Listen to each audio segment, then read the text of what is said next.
Welcome back for a new top 5 criminally underrated list. Now keep in mind this is my own personal opinion, so I know there will be people that will disagree, and that's all well and good.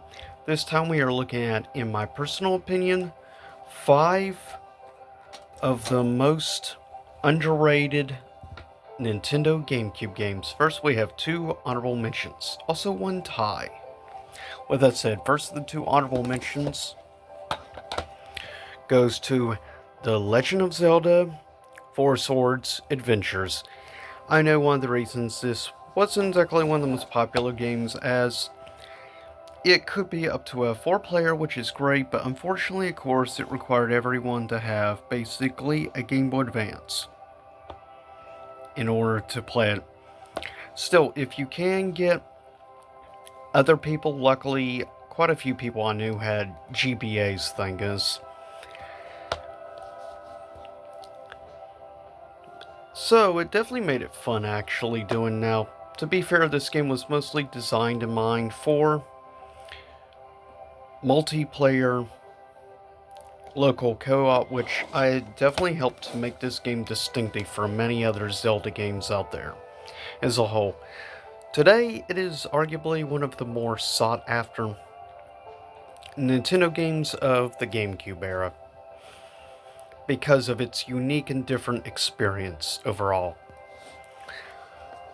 Also, before I go on, if you're curious about the music in the background, it's from a game called Memories of Old.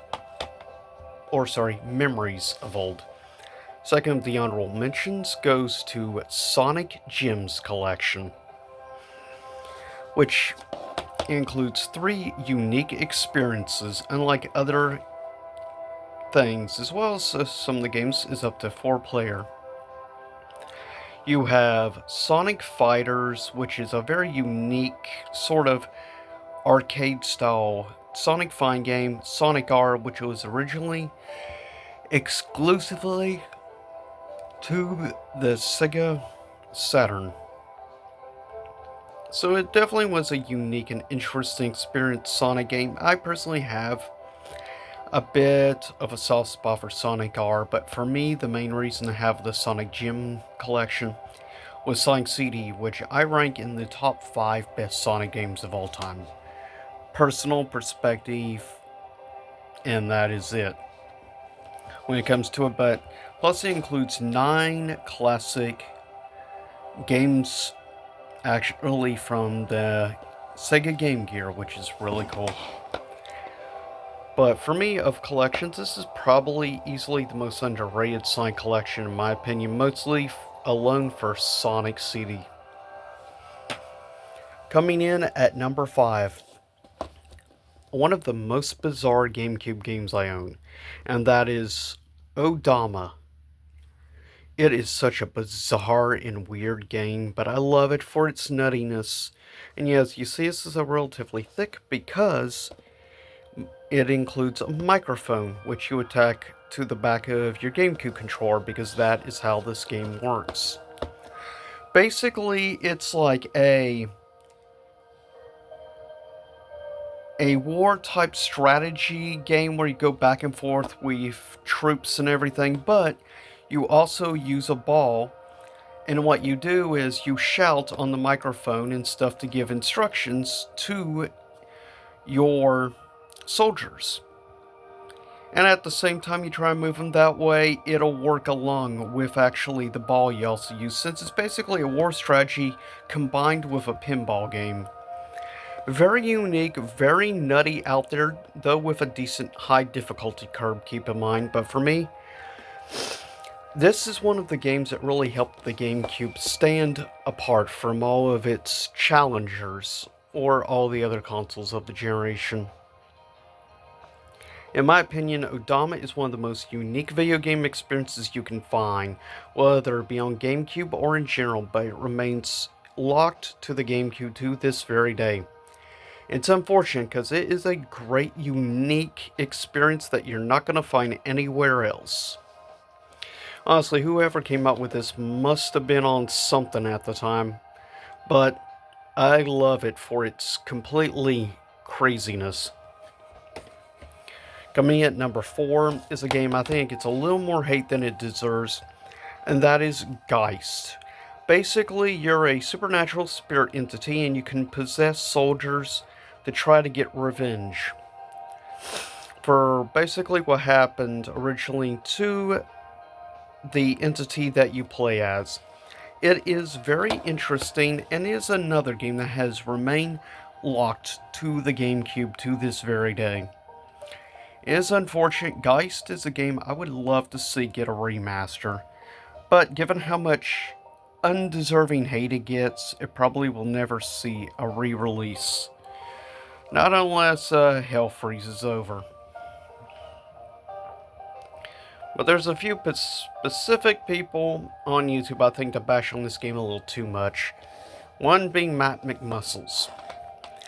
But with that said, seriously, if you get a chance, check out Geist. It's actually pretty fun, I think, honestly. Coming in at number 3 is, in my view, the best fighting game to play on the GameCube. Though you do have a few other legit good ones. You have a few anime fighters. You also have a couple of Mortal Kombat games. You also have Capcom vs. SNK 2, Soul Calibur 2, which is awesome just because you get to play with Link. But for me, the top spot of fine games for the GameCube easily goes to Bloody Roar Primal Fury, also known as Extreme on the original Xbox. But this is a fine game that really did help set the GameCube apart. Graphically, it still looks, I think, actually pretty decent for the time it came out. This was released in 2002, so this is now 22 years old. Boy, how time flies. But I have always been a big fan of this game. I do think it is still arguably probably about the best, outside maybe Soul Calibur 2, the best fighting game experience on the GameCube as a whole. And arguably tied for being my second favorite Bloody Roar game of all time. Coming in at number 2 is a tie.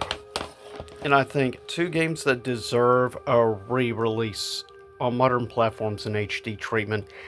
Give us a freaking re-release already, Nintendo, please. Between Pokemon Colosseum and Pokemon XD, Gall of Darkness, I mean, I freaking love these games, especially Colosseum. It remains probably my second favorite Pokemon game overall of all time. This is also my top 5 favorite Pokemon games of all time. I have a real soft spot for both of these, which is why it is tied, in my opinion, tied for second place best game experience really on the GameCube.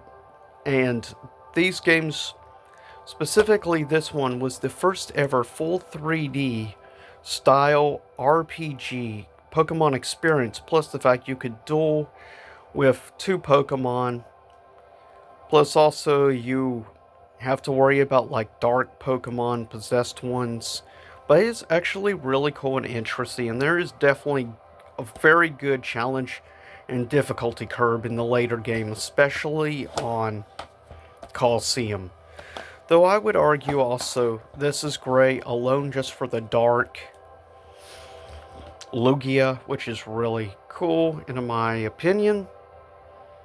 Like I said, nostalgia though speaks very heavy for me on these two games specifically. With that said, what in my opinion is the most underrated, at least that I personally have?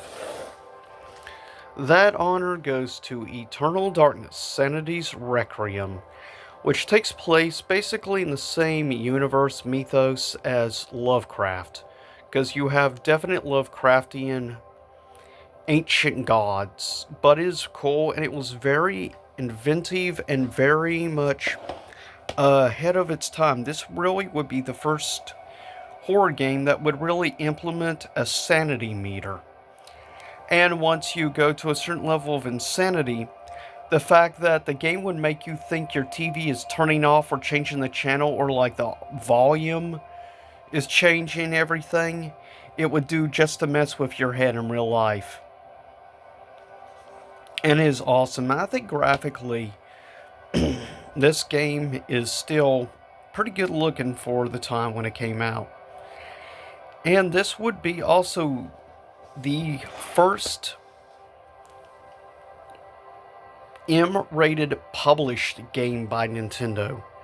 And sadly, this game has never also seen ever a re-release throughout the years. It's hard to say if it will ever happen, but Eternal Darkness is a survival horror game that deserves way more love than it gets.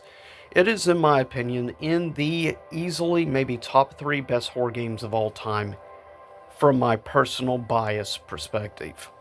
So with that said, but yeah, for me, I think of criminally underrated, this is easily number 1. This is a horror game that deserves way more love than it gets. It constantly gets overshadowed by all the Resident Evil games. Don't get me wrong, there are some RE games I think are underrated, such as Resident Evil 0. And Resident Evil Remake is just an all-time classic. But with that said, that is it this time. I'll see y'all again. Stay safe and have a good, safe Halloween, everyone. I also have a special Pokemon video coming on Halloween Day.